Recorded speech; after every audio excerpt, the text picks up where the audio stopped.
Hello, my name is Bengana Jim Jr. and I'm part of a group uh, SW-ML-1. I'm going to be presenting the CoCIS voice assistant. That's our project whereby we're building an AI chatbot that will be used at the CoCIS, the College of Computing, and it assists visitors to inquire about courses and in their own local languages. Yeah. So why are we building this project? Basically, the project overview. Um, Currently, if let's say you want to inquire about, let's say, courses or any other organization, you have to, let's say, check out their facts, their like frequently asked questions, and these are usually often in English. They don't support very many local languages. So due to this, we opted to build an AI chatbot that is fine-tuned to CoCIS information and can be used as a customer care service to help visitors from different areas around the country who might not understand English. So we have over 7 languages that are within our supported, and those include we have Acholi, English, Lugbar, Luganda, Runyankole, Swahili, and Ateso.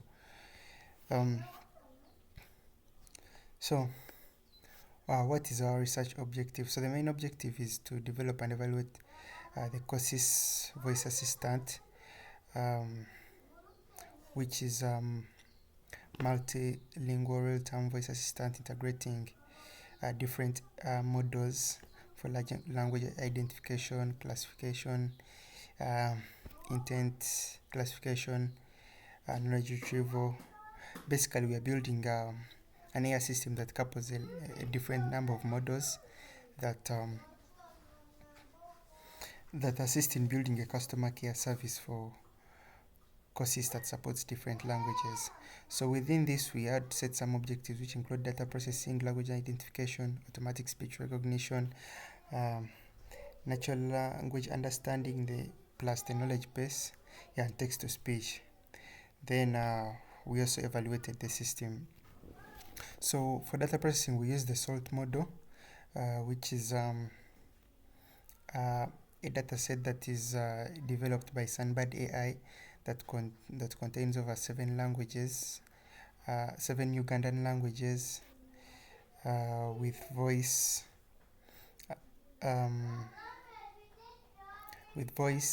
and text that is equally translated to English. So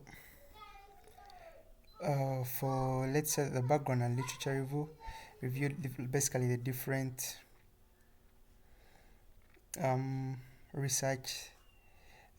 related research that we looked at. We have ASR for under-resourced languages. Here we are basically looking at different ASR methods that are used in these languages that are not widely adopted or widely translated on the internet. And we looked at the Whisper model, which is used for speech recognition. And we looked at spec augmented data augmentation. We looked at the WAV2VEC 2.0 supervised learning model, and this will be used for basically voice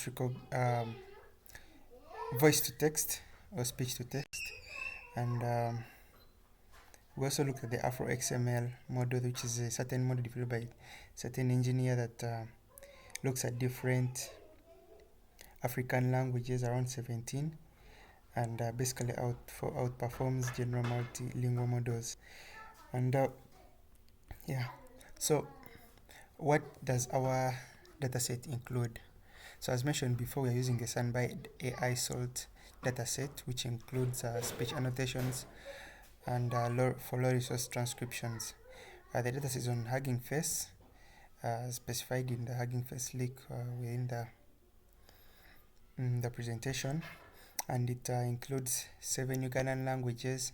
It has audio and 7 Ugandan languages which are translated in both text and audio, and we have around 24,912 clean audio samples. So if we are to look at what as we went through our EDA exploratory data analysis, what we found. So for example, this is a bar chart showing the sample count per language, basically how many let's say text or audio translations, basically in English and a specific language, are there in each language. And as you can see, some languages have a bit more data compared to others, like Acholi and Ateso, while say Lugbar has only 1,654. And if we are to continue, we can also look at the duration, speed per language. So this is like the how long each translation of audio translation of, let's say, specific text is per language. And we can see Lugbar has a bit higher length. That basically shows that the equivalent translation of let's say a language in one English sentence into Lugbar is a bit longer compared to the different languages like Luganda and Runyankore and Swahili. So if we are to continue, we can also look at a bar chart showing the speaker count per language. So what this is trying to show, because the audio translations were carried out by specific speakers, and yeah, this bar chart is showing how many speakers were used in the different audios for specific languages. So in English we have 3, and the rest of the languages we have 4. And if we are to look at, if we are to dive through this, we can see that when it comes to, let's say, the result model, when it comes to things like what accent, what voice will be used in the output of the model, we can see that these languages that I have in one speaker will be biased because it was one speaker that used. They'll be biased to the accent and wording of that specific speaker. Yeah. And we can also look at the acoustic spreadability, basically the audio bendings per languages. And as we can observe, different languages, based off their pitch and let's say, that is used when you're speaking this language, they cluster themselves in different areas on the graph. And we can also observe that some specific language which are, let's say, close related, often cluster themselves in a similar area. So we can see, for example, this is purple, which is English and Runyankore. They are clustered in the same. That means the semantics that is used to speak these languages is the same, or let's say the pitch or the audio frequencies are the same compared to the rest of the language that are spread into different areas of the cluster. Then we can look at spectrograms of the different languages, and let's say the word cloud per count. Basically, the word cloud is trying to show us how many let's say different can I call them words, how often the frequency of specific words, how they appear in a specific languages. So for example, you can look at Swahili, we have ya which and na which appear most. In Runyankore we have abantu, omu, and aha, and let's say government also. So in Acholi we have ma. In English we have people and need and Uganda, and Lugbar we have ba Azini, Luganda, we have Ku and Mu. So these are specific words or a combination of words that appear mostly in specific languages. Yeah, we can also look at the spectrograms per language, and yeah, these can show us that there is a consistency in content distribution, and no language has unique vocabulary. And yeah, this spectrogram also shows like the distinction in how the acoustics of different languages are spread throughout the audios. Yeah, so for example, you can look at Lugbar. They are more or the it's more on the 0 to 4 scale. Let's say compared to Swahili, which maximizes the scale to 40 to 4.8. No, like to 48. Yeah, and you can also see on the vertical graph Lugbar, although it has a short horizontal scaling. On the vector graph, it spans till over 1000. Then if you have to look at this, the key EDA findings, like what findings did we find, what conclusions or insights did we get from this EDA process. We have exceptional data quality, meaning there are no missing values, all text are translated equally. So we have 99% audio integrity, meaning the audio translations actually mean what they are translating across all the close to 25,000 samples. So basically this implied that we never had to do any data cleaning because the dataset was of high quality. So we observed that Lugbar had a duration anomaly. As I mentioned before, the audio translations for specific English sentences were a bit longer in Lugbar, spanning from, let's say, 3 to 6 seconds compared to other languages that were often around like 1 second or 2 seconds. Then, or like 1.5 or 2 seconds. Then we also observed the how the acoustics of these languages are spread through were clustered throughout a graph. So basically, specific languages that were distinct were clustered in their own specific zone, though there were also a few, around like 2, that were clustered together, meaning that they acoustically they kind of appear similar. Yeah. Then that implies that we can easily separate from different languages to each other. So Luganda can easily be separated from Lunyankole, which is easily separated from Acholi, if we are getting input from the speaker.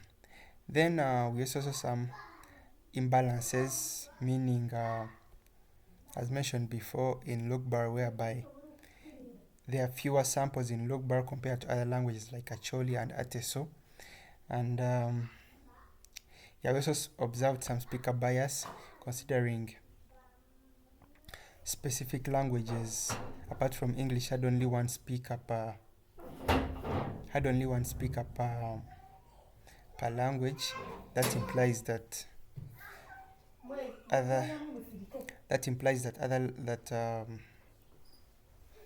there will be some bias in the, let's say, acoustics and the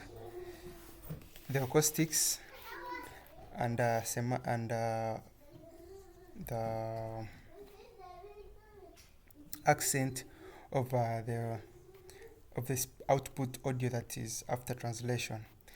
Yeah. Then also we also saw there was a parallel copy structure, meaning identical sentences across all 7 languages with consistent vocabulary. So there are certain languages that are identical throughout different languages, like certain sentences, translations that are identical throughout different languages, which basically implies how close related these languages are. Then what methodology we use in the data processing pipeline. So we began with audio normalization, duration standardization, basically trying to ensure the audio duration is kind of similar throughout the entire cluster. Spec augmentation. We also looked at pitch shift and plus time stretch, and we also looked at feature extraction. Yeah. Then what computational problem or statements are we facing? So one, the core problem that we are having is severe representation, entanglement, and shortcut learning induced by the source dataset geometry. The models learn the speaker's voice, not the language. So basically, these models that we are building, or let's say the main problem we are facing is that these models they are basically not getting the semantics out of the the audio translations. They are mostly learning the speaker's voice. So this can often introduce or cause long translations because it's not actually capturing the actual semantic or meaning of the audio. Yeah, so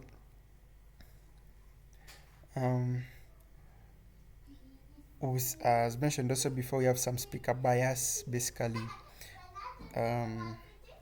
we have majority of the languages have only one speaker, and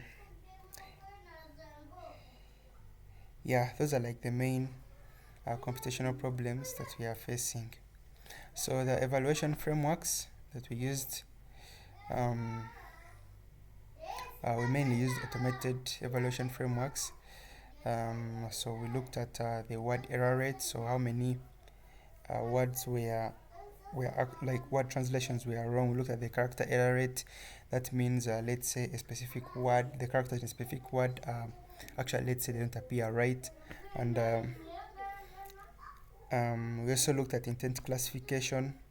So let's say a user asks a question. What's the intent of that question? So if the model actually understands the intent of the question and does not, let's say, hallucinate while trying to produce an output, look at the real-time factor. How real-time can this be? How real-time do these models actually produce output? Yeah. And yeah, so that's it for our EDA process. And